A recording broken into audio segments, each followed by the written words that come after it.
안녕하세요. 취미로 그림을 그리는 피스올릭입니다.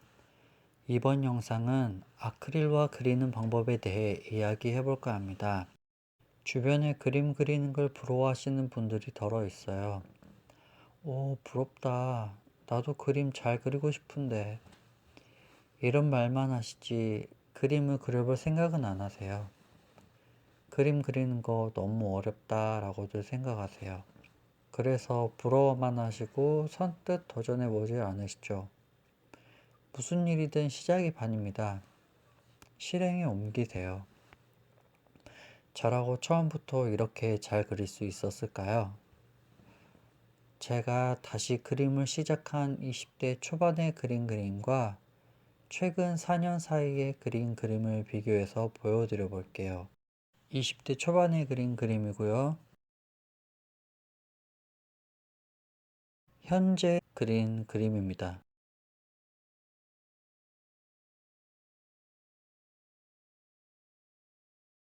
제 그림도 딱히 훌륭하지는 않지만 비전공자이니 이해해 주세요.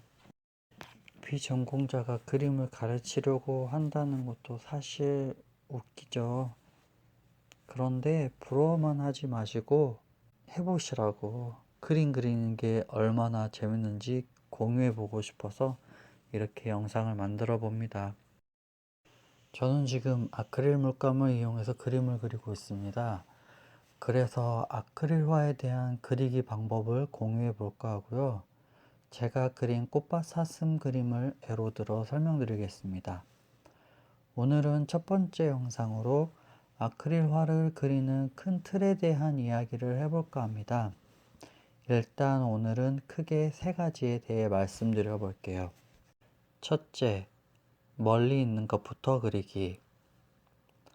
이 그림을 보시면 크게 배경, 사슴, 꽃밭 세 부분으로 나눌 수 있습니다. 이 세 가지 중 가장 멀리 있는 건 뭘까요? 바로 배경입니다. 배경부터 그린 후 사슴, 꽃밭 순으로 그리는 겁니다. 앞에 있는 사물부터 그릴 경우 그려놓은 디테일한 부분, 즉 꽃봉오리라던가 꽃잎, 나비 이런 부분을 피해가며 배경을 꼼꼼하게 칠해야 하기 때문에 채색이 어려워집니다. 작은 붓으로 일일이 꼼꼼히 피해가며 붓질한다면 작업 시간도 오래 걸리겠죠. 먼저 큰 붓으로 전체를 쓱쓱 칠한다면 시간을 단축할 수 있답니다. 그래서 뒤에 있는 배경부터 그리고 난 다음 덮어가는 식으로 앞에 있는 사물을 그려나가는 겁니다. 둘째, 어두운 색부터 그리기. 빛을 받는 어떤 사물이든 음영이 존재합니다. 음영이 존재하므로 사물에 들어가고 나온 부분을 가늠할 수 있는 것이죠. 이를 잘 표현해 주어야 실제 사물과 흡사한 모습을 구현해낼 수 있습니다. 밝고 어두운 두 개의 색으로도 음영을 표현할 수는 있지만 더 실질적으로 표현하기 위해선 세 가지 이상의 색을 사용해야 합니다. 여기서 또한 앞에서 설명드린 멀리 있는 것부터 그리기가 적용됩니다. 빛을 받는 부위로부터 멀리 있는 부분, 즉 어두운 부분, 어두운 색깔부터 그려나가는 거죠. 전체적으로 어두운 톤을 그리고 점차 밝은 색을 덧입혀 나가는 순서입니다. 어두운 색을 덮어가며 점차 밝은 색으로 물체의 굴곡을 표현하는 것입니다. 셋째, 그림 수정이 자유롭다. 사슴을 그리다 보니 이 그림의 중요한 부분인 사슴 얼굴이 마음에 들지 않더라고요. 그래서 과감하게 수정을 했습니다. 아크릴 물감의 장점이 여기에 있습니다. 기존에 그렸던 부분을 쉽게 덮어서 수정할 수 있다는 것입니다. 실수로 잘못 그렸다 하여 걱정할 것이 없습니다. 고치면 됩니다.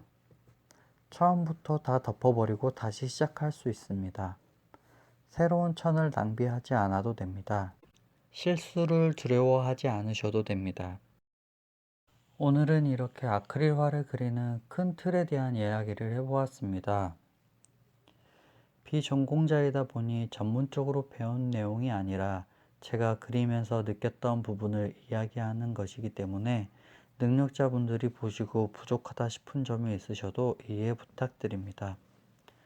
다음 영상에서는 주변 분들이 궁금해 하시는 점 중 하나인 연필로 밑그림도 안 그리고 어떻게 바로 그림을 그리나에 대한 이야기를 해보도록 하겠습니다. 혹시 더 궁금한 점이 있다면 댓글에 남겨주세요. 도와드릴 수 있는 부분이 있다면 영상으로 제작해 올려보도록 하겠습니다.